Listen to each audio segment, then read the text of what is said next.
Om Vakratunda Mahakaya Suryakoti Samaprabha Nirvignam Kurame Deva Sarvakarishu Sarvada Om Shri Ganeshaya Nama Om Ganganapate Namaha Guru Brahma Guru Vishnu Guru Devo Maheshwaraha Guru Deva Param Brahma Tasmai Shri Guruve Namaha Sarva Mangala Mangalle Shive Sarvartha Sadike शरण्ये त्र्यंबके गौरी नारायणि नमोस्तुते या देवी सर्वभूतेषु महालक्ष्मी रूपेण संस्थिता नमस्तस्यै नमस्तस्यै नमस्तस्यै नमो नमः ओम नमो नारायणाय ओम नमो भगवते वासुदेवाय ओम श्री हनुमते नमः.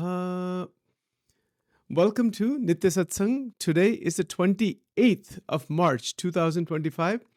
I want to offer my prostrations, Ananta Koti Dandavat Pranam Namaskaram to all the great sages and to all the incarnations of Paramatma. Bhagwan na jetla avatar છે દરેક ના ચરણોમાં Ananta Koti Dandavat. With that bhavna and prarthana, we are continuing to examine Bhagavad Gita, verse number 39, chapter number 4. The verse is as follows. Shraddhavan labate gnanam tatparaha sanyatendriyaha gnanam labdva param shantim achirena dhigacchati. Bhagavan Sri Krishna Paramatma is teaching the whole of humanity in the role of Arjun. Arjun is the whole of humanity in that sense, that Shraddha is the basis for Jnana. Shraddhavan, Van means one who is holding Shraddha within. See, for example, if I want to go from where I am sitting right now, Newark, Delaware, and I want to go to India, let's say I want to go to Ahmedabad. If I want to go from here to there, and if I'm sitting in a plane, Air India plane or some other company's plane, I'm sitting in the plane taking me straight over there, I have to have Shraddha, faith, that the plane will take me there, that the pilot is certified, that everything is working fine, that everything has to be in the right place. That is Shraddha. That faith has to be there. That is called the ashray, the faith that this is going to be all right. If I don't have that, I won't get on the plane.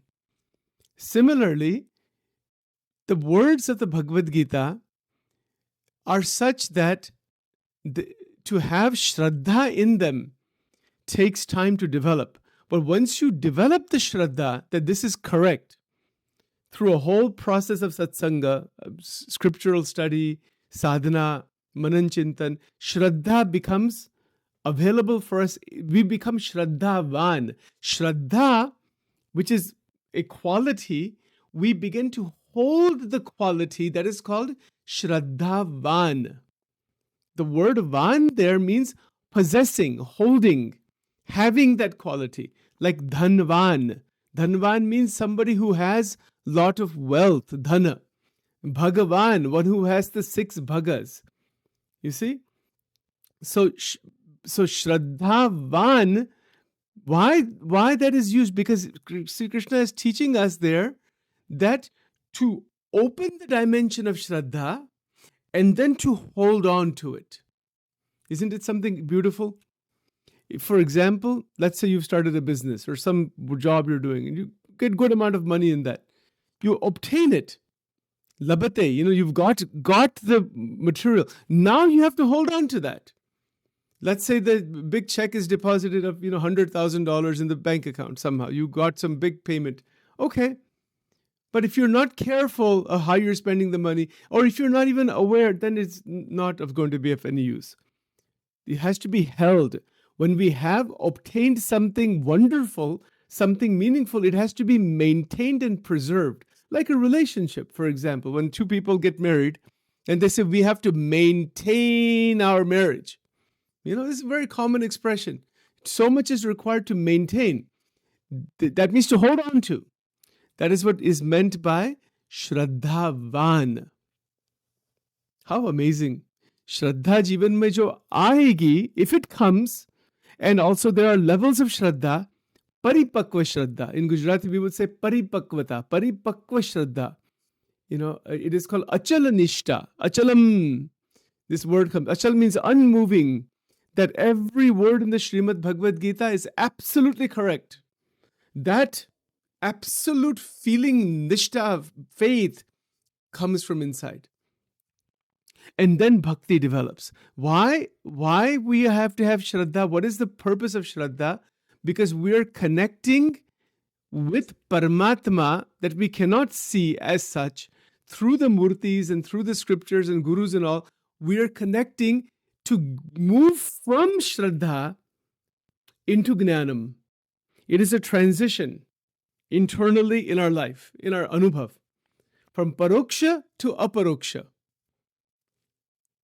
This is the key. Shraddha opens, Shraddhavan, then Labhate. As the Shraddha continues to be held within, we perform sadhana. Sadhana is performed. Activity, 9 forms of devotion, etc. It is performed. Regularly it is performed. And in doing so, the teachings that are in the Shastras, the teachings that are in the Gita, the truths that are there, the Satyam that is there, it begins to open up from inside of our mind. What is this truth? What is this? Well, it is moving towards Param Shanti, but that is also moving towards the Atma. It is moving towards the realization of Brahman, of consciousness. Otherwise, this world, this material existence is there. It is Satya. It is not unreal. But it is not the ultimate reality. And as a result of that, as such, one begins to see beyond it, live in it, but the mental apparatus, the manovritti, tatparaha sayate indriyaha, so that param shantim, gnanam labdva param shantim. Param shantim means what? The highest realization of peace of mind. Peace of mind meaning param shantim. That means that the cycle of birth and death is gone. The pain of the cycle of birth and death is stopped. That is called param shantim. You see, so Shraddhavan labate gnanam tatparaha. Tatpara means with that gnan in that moment, right there, tatparaha sanyate indriyaha. Indriyas and antakaran, everything becomes steady and stable. Gnanam labdva. With that gnan, labdva means what is further obtained is param shantim. Bhagwan ki jo bhakti hai, Bhagwan ka ashray hai.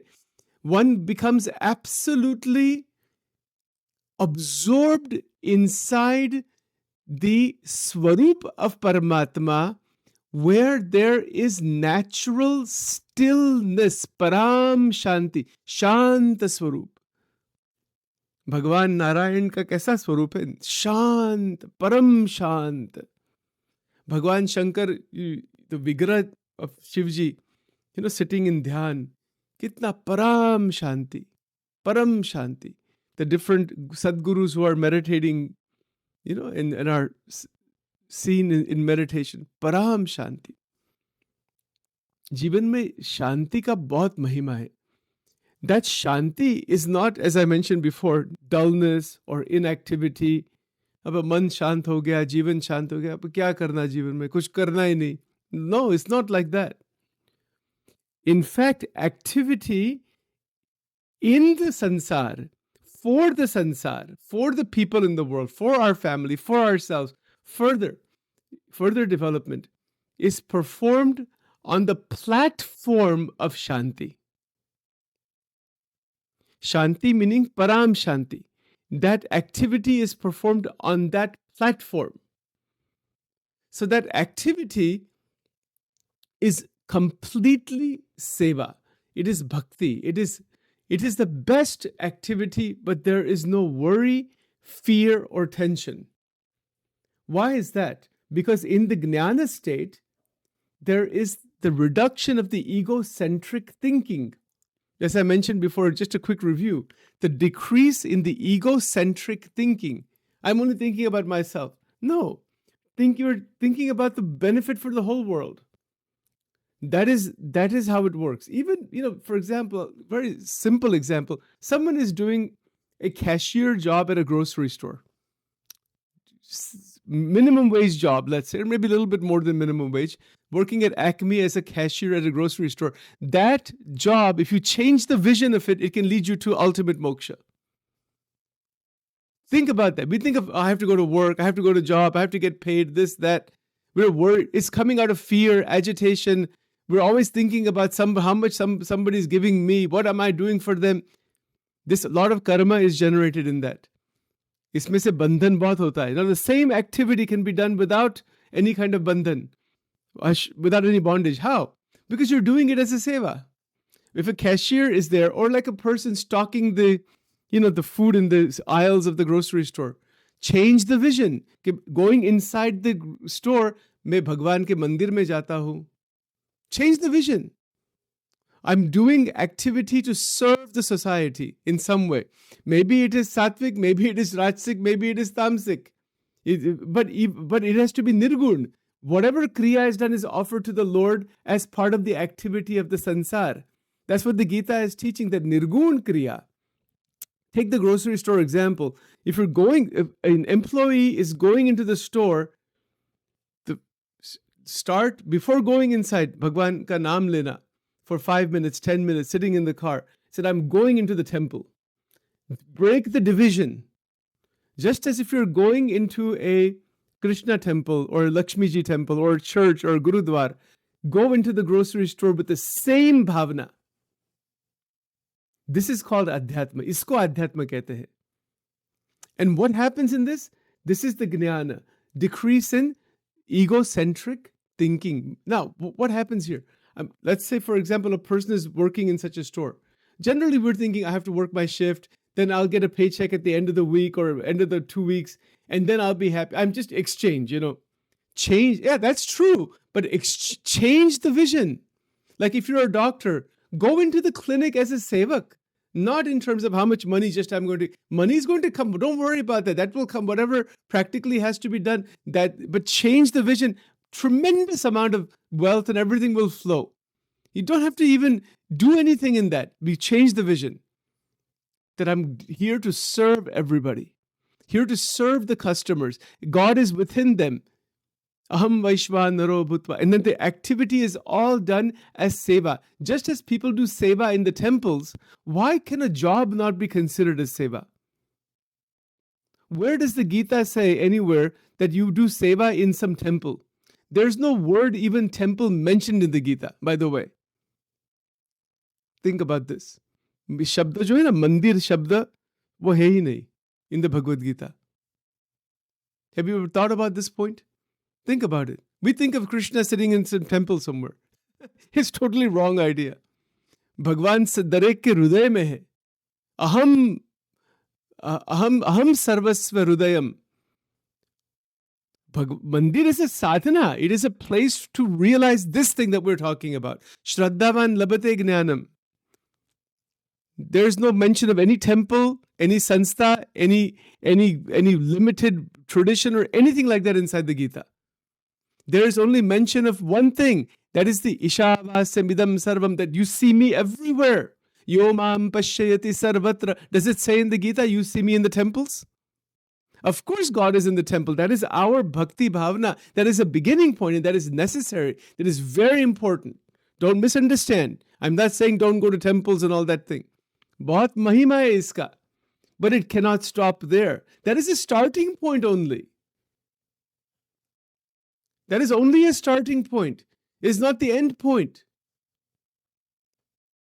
It is not the end point. What is the actual realization? That every customer that comes for checkout, Bhagwan Krishna ka hi swarup hai. Bas, mukti ho gayi, wahan hi mukti ho gayi. Kya mukti ki baat kar rahe hain? This is mukti. Yo mam pashyati sarvatra sarvam cha mai pashyati tasyaham na pranashyami sachamena pranashyati. Bhagavad Gita ka siddhant hai. Sachin is not making these things up, dreaming it up. Bhagwan Krishna himself is saying this. Yo mam pashyati sarvatra. You're walking in a park and you see a squirrel. See, just feel the presence of the God in that animal. Can we do it? Try it. This is spirituality. Go inside the workplace with Divya Bhav. It will not be a workplace anymore. It'll be something magical stuff will start happening. You will see. You will see yourself what happens. When we are no longer in our self-referential cognitive thinking, we're only thinking about what I'm getting in some exchanges and ego-driven activity. When we're in that, it's very restricted. When we come out of that from inside, sab kriya divya ban jati hai. Is in fact such a bhakta is a cashier at a store.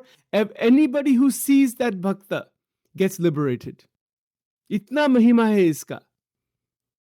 Mandir is not just some constructed temple somewhere and with archana and puja and all that. वो तो है ही, वो करना ही है, वो बहुत important बात है.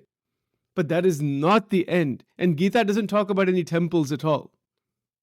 It doesn't talk about any limited places. They are there, no doubt, but it talks about the presence of Paramatma from a tattva point of view everywhere. And that is Divya Adhyatma. That is called Param Shantim. Shraddhavan labate gnanam tatparah sanyate indriya gnanam. What is this gnanam? This gnanam is a transformation of the mind. That I am no longer just an employee at an Acme or some other place. No, sab divya bhumi hai. See the magic that happens. Aapko Bhagwan ko dekhna hai, start with this. Just start with this. You know, bahunam janmanamante jnanavanam prapadyate. So we don't want that. We don't want to wait for millions of lifetimes. We want it now. To start with that verse instead. Bhagwan Krishna kehte you have long way or you have direct way. Long ways, bahut sadhana karne after so many lifetimes, then the gnanam will come. Or you can turn it around.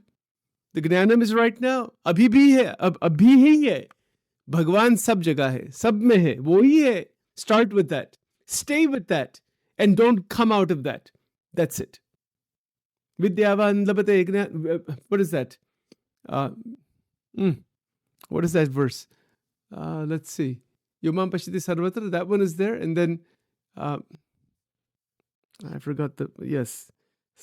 Well, anyway, I forgot the verse right now. But it basically says equal vision, samadrishti. Have the same brahmadrishti in all.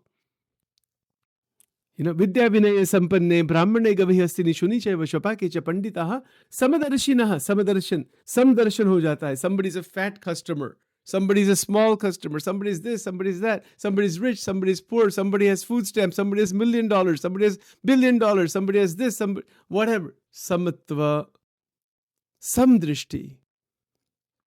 That the Atma Tattva, the Brahma Tattva is the same in all. It is the same Tattva. It is manifesting in different ways. This is Advait Vedanta. Isko Advait kehte hain. Non-dual realization. Kitni adbhut baat hai. This is, and this is the power of the Gita. You will notice there is no boundary of any sampradaya, any one parampara, any one kind of a tradition in the Gita. No, not at all. The Gita teaches 100% adhyatma. It is absolutely complete adhyatma and nothing else. That is the Bhagavad Gita. And you can see the power in every single word. What is it? इसमें ताकत क्या है? इसका महिमा क्या है? इसका ऐश्वर्य क्या है? हम देख सकते हैं. Okay, ठीक है. Let's stop here for now. Om Vakratunda महाकाय सूर्यकोटि समप्रभ निर्विघ्नं कुरु मे देव सर्वकार्येषु सर्वदा ओम गंगणपते नमः. गुरुर्ब्रह्मा गुरुर्विष्णु गुरुर्देवो महेश्वरः गुरुरेव परं ब्रह्म तस्मै श्री गुरवे नमः. सर्वमंगलमांगल्ये शिवे सर्वार्थसाधिके शरण्ये त्र्यंबके गौरी नारायणि नमोस्तुते. ओम ऐं ह्रीं क्लीं चामुण्डायै विच्चे स्वाहा. ओम दुर्गे दुर्गे रक्षिणि ठ ठ स्वाहा. ओम श्री दुर्गार्पणमस्तु. ओम श्री राधा कृष्णार्पणमस्तु.